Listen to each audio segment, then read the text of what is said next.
O Brasil terá eleições para presidente da República daqui a 11 meses. Mas os pré-candidatos ao maior cargo político do país já se movimentam e começam a divulgar como pretendem governar o país. Está conosco hoje o deputado federal Jair Bolsonaro, com quem nós conversamos agora.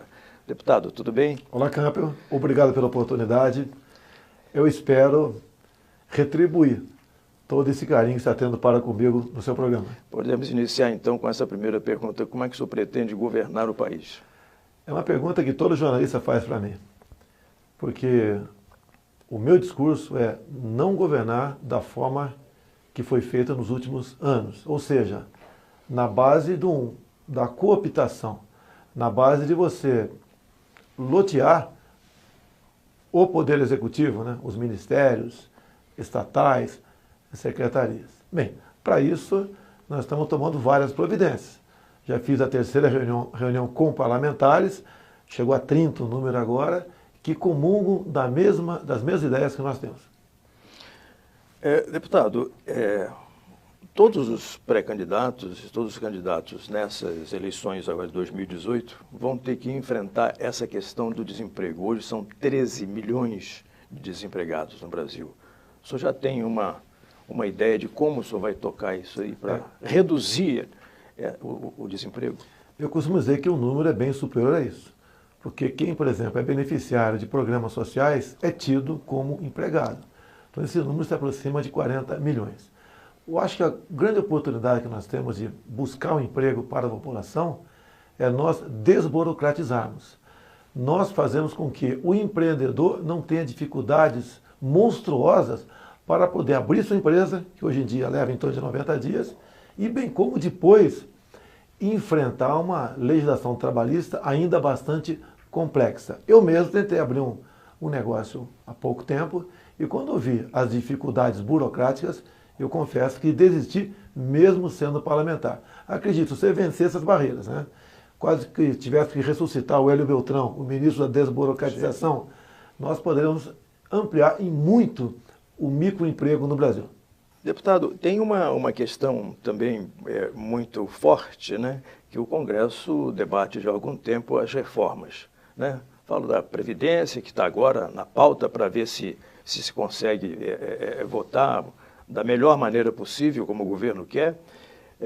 Tem reforma trabalhista que, de uma certa forma, ela não contempla tudo aquilo que os empregados querem. E nós temos também a mais antiga, a reforma tributária. O senhor pensa, de alguma maneira, dar um caminho melhor para a reforma ideal não é aquela que nós queremos, é aquela que pode ter aceitação do parlamento. Essa atualmente proposta, no meu entender, não vai para frente. Ela é muito rígida e visa apenas, no meu entender, penalizar um setor da sociedade. Eu acho que essa conta tem que ser distribuída por todos. A minha proposta é bastante simples e objetiva e acho que teria o apoio de todos. Essa do governo Temer, além do meu entender de não ser aprovada, vai dar munição para a esquerda crescer por ocasião das eleições do ano que vem. Reforma trabalhista. É difícil falar nela, porque todos os direitos trabalhistas são engessados no artigo 7º da Constituição. E lá, esse artigo 7º, engloba ali o capítulo conhecido como cláusulas pétreas. Só por meio de uma nova Assembleia Nacional Constituinte você poderia mexer nisso daí. Essa reforma feita há pouco tempo foi muito benéfica, porque ela visou desobstruir a questão da justiça trabalhista, que, respeitosamente, muito mais atrapalha do que ajuda no mercado brasileiro. No tocante à tributária, tenho acompanhado a discussão dela em Brasília, apesar de não ser minha área de atuação essa econômica, mas uma das propostas ali, proposta ainda, acho bem claro, é passar o imposto de renda para 40%. Eu acho que a gente não vai distribuir renda e buscar produtividade, fazer que o mercado de trabalho aqui se aqueça, você penalizando exatamente um setor da sociedade que é o grande responsável por empregar. O senhor teria, considerando que o senhor virtualmente ganhou essa eleição, quais seriam as suas 3 primeiras prioridades? Nós estamos em formação ainda do nosso programa de governo, né, que a gente é obrigado entregá-lo por lei apenas em agosto do ano que vem. E até lá teremos, obviamente, algumas prioridades. O que eu tenho sentido em todo o Brasil, o maior problema que a população enfrenta é a questão da violência. E não tem palavra mágica para isso. As propostas de outros candidatos que eu vi vão para a simplicidade, criar o Ministério da Segurança. Eu acredito que a segurança começa dentro de casa, quando fala a questão do armamento. No período militar, há pouco tempo, você, camper, poderia comprar o teu 38 na mesma, apenas com a tua carteira de identidade. A violência não era tão grande que está aí. Desarmou-se o cidadão de bem. E o pessoal do mal continua melhor armado do que estava no passado. A primeira medida é nós liberarmos a posse de arma de fogo para o cidadão de bem. E essas outras questões que você fala, outras medidas, né? Essa eu acho a mais importante, é você fazer com que um empreendedor tenha realmente vontade de empreender, ele não vai ser perseguido pelo Estado. E a outra questão muito grave é a questão do campo. O homem do campo cada vez mais está sendo desestimulado a fazer o seu trabalho, por vários problemas, né? Não só para dentro, como para fora da porteira. Entre esses problemas, a questão do MST, que é tratado pelo governo como um movimento social, e não é verdade. Muitas vezes, no meu entender, beira até mesmo o terrorismo. A questão também, quando se fala em segurança, não podemos continuar com audiência de custódia. Você pode ver, se furta, por exemplo, defensivos no campo. Como é um crime de pequeno potencial, o alimento não vai para a cadeia. E o prejuízo para um campo é muito grande. E também, para finalizar aqui, a questão das multagens. Parte do ICMBio e parte do IBAMA, que estão ideologicamente aparelhados, estão num trabalho intenso de multagem junto às fazendas. Além do valor astronômico das multas, eles começam a ser enquadrados agora por trabalho escravo, porque se entende, esses novos juristas que temos por aí, que o trabalho análogo à escravidão é igual ao trabalho escravo. E a pena, acredite se quiser, é a expropriação do imóvel, quer seja rural no campo, quer seja para nós na cidade também, a parte urbana. Deputado, em vários governos a gente vê que a questão da Amazônia, às vezes, ela é relegada para um segundo ou um último plano. Por que isso acontece? E o que o senhor pretenderia fazer, ou pretenderá fazer em relação à Amazônia? Ela está meio internacionalizada até, né? Tem áreas, inclusive, que já tem dono. No governo Collor começou a indústria das demarcações de terras indígenas, com a grande reserva Yanomami. Com toda certeza, a área mais rica do mundo no subsolo. É uma área equivalente a 2 vezes o tamanho do estado do Rio de Janeiro. Outras reservas vieram atrás dessa, como, por exemplo, a última agora, Raposa Serra do Sol. A ONU há muito discute a autodeterminação dos povos indígenas, ou seja, a ideia é que essas grandes reservas, mais cedo ou mais tarde, sejam novos países dentro do Brasil. Porque o que tem naquela região, além da biodiversidade, recursos minerais, áreas agricultáveis, água, esse grande espaço vazio também, essa cobiça de fora ao criar novos países aqui, esses recursos não renováveis estarão à disposição de outros países. Essa é a minha grande preocupação. E se permite, seria quase em primeira mão para você, né? Dia muito se discute também, como foi novamente discutido agora em Paris, o tal do triplo A. O que é isso? Andes, Amazônia, Atlântico. Uma grande área que equivale a 136 milhões de hectares. E o primeiro mundo quer que essa área seja preservada como vital para a sobrevivência da humanidade, geração de oxigênio. Se isso vier a acontecer, e obviamente nenhuma atividade humana poderá ser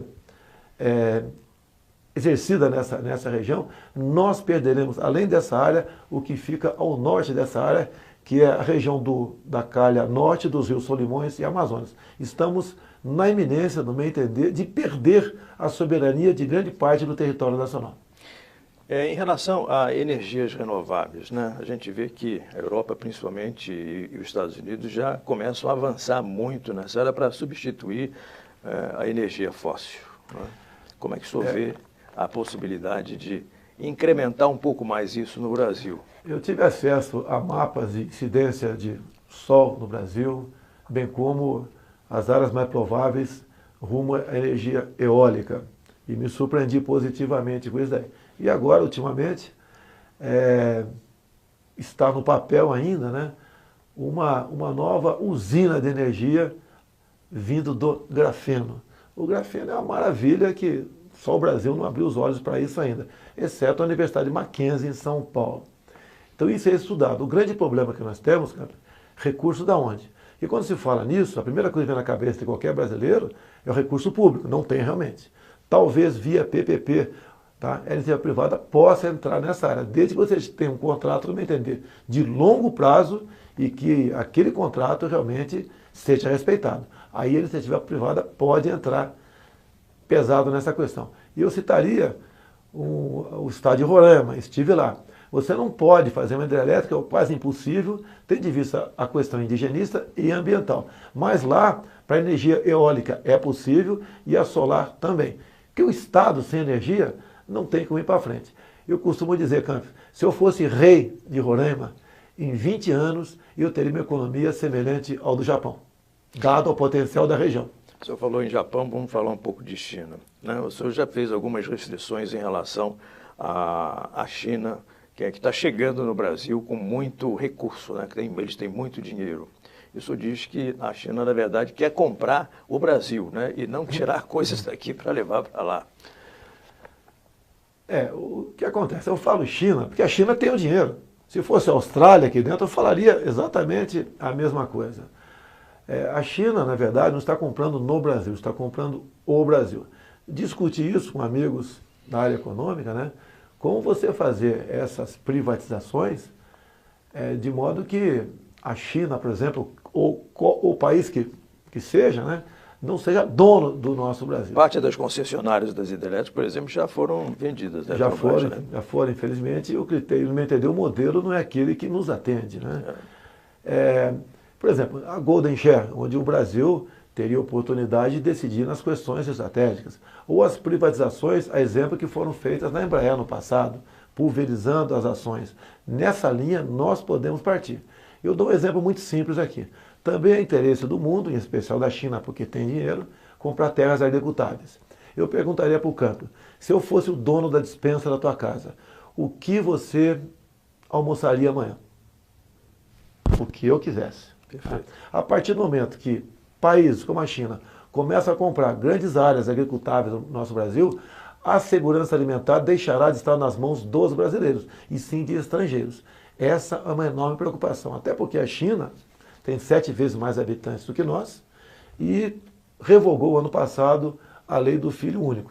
Logicamente, pode ser por outros objetivos, mas eu vejo que poderia ser também um verdadeiro êxodo de chineses para trabalhar nessas áreas também. Vejo isso com uma grande preocupação, também especial, depois da nova lei de imigração sancionada por Temer há poucos meses, né, e por decreto regulamentado há poucas semanas, que fará com que qualquer do mundo, e não interessa a quantidade, ao adentrar o nosso Brasil, passe a ter mais direitos que nós temos. Inclusive, alguns podem pisar no Brasil, dada a idade ou situação de saúde, já entrar aqui aposentado. Vamos dar um pouquinho o nosso tom da conversa. O senhor tem viajado, né, por todo esse Brasil e recebido apoios assim de uma maneira muito natural e muito até explosiva, né, porque os apoios são assim de urra, né, e estão gostando muito, né, das suas posturas, daquilo que o senhor está dizendo, né? O senhor está mostrando uma verdade que o Brasil estava com muita vontade de receber. O que o senhor falaria hoje para esses apoiadores, esses que chegam nos aeroportos, por exemplo, e fazem uma verdadeira festa com a sua chegada? Há pouco tempo, um colega teu da mídia, né, perguntou para mim o seguinte: como você vai ganhar a eleição sem mentir? Eu falei, então não vou ganhar a eleição. Ou a gente faz algo diferente e mostra, por exemplo, quem é o Campo. Eu não vou te chamar de jovem. Você já é um colega meu, sexagenário. E o eleitor, muitas vezes, ele quer ser elogiado. Eu não vou elogiar o Campo. Você não é jovem, Campo. Você não vai jogar futebol no meu time. Eu acho que a verdade traz esse pessoal para o nosso lado. Aqueles que nos acompanham. São milhares nos aeroportos, né, que vão me recepcionar. Eu me sinto como um popstar. Na verdade, eu não sou isso, eu sou um cidadão de carne e osso, como são aquelas pessoas que vão lá. Elas estão acreditando em mim. Elas não querem mais a velha política. Que, por exemplo, se você pega planos de governo, né, de candidatos com chance de chegar, são planos caríssimos, né, pago a peso de ouro, como se pagam os marqueteiros. Então você, por exemplo, você está lá no Pará. Quando você lê o plano de governo para o Pará, você fica maravilhado. Com o meu, você não vai ficar maravilhado. Eu pretendo mostrar ali a realidade, a verdade. Eu não quero te enganar, eu não quero me fantasiar, tá, para ganhar a tua simpatia, ou então falar palavras bonitas apenas. A ideia é a verdade. E essa verdade é que tem calado fundo em grande parte da sociedade brasileira e vem crescido, né, dia após dia. Tem até uma passagem bíblica em João 8,32. E conhecereis a verdade vos libertará. Eu sei que essa passagem é para o nível superior, mas trazendo o nosso nível, no meu entender, essa é a âncora do meu programa de governo. O senhor é um cristão. O que o senhor diria hoje, como é que o senhor falaria hoje para a família brasileira? Nós sabemos que o Estado é laico, ninguém quer impor religião ou perseguir, não interessa qual seja a religião. Não vou deixar de ser cristão. A família brasileira é uma grande vítima do que vem acontecendo nos últimos anos, não apenas no governo do PT, como nada foi mudado no atual governo do PMDB. Não podemos, né, querer impor, como os governos querem impor, a ideologia de gênero dentro da sala de aula. A minha bronca sempre foi com o material escolar. E eu costumo dizer, um pai, né, se tivesse que fazer uma opção, ele prefere chegar em casa, encontrar o filho com o braço quebrado, por ter jogado futebol, do que brincando de boneca por influência da escola. Então a questão de tornar a escola, além do ambiente, para a garotada ser instruída, um ambiente de respeito. A escola não tem que fazer ideologia, né? Essa é outra questão gravíssima. Nós discutimos há muito tempo na Câmara, criarmos aqui a escola sem partido. A escola sem partido, se o mestre não quiser falar em partido nenhum, tudo bem. Agora, se ele quiser falar em PT, ou PMDB, ou Patriota, ele pode, desde que os alunos tenham liberdade de expor a sua opinião sobre outros partidos e não ter uma nota baixa por causa disso.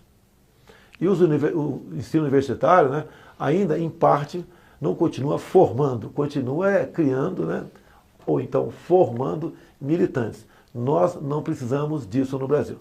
O senhor tem todos os filhos formados, né? Falta sua menina que está chegando agora, né? Tem 7 anos. Tem 7 anos.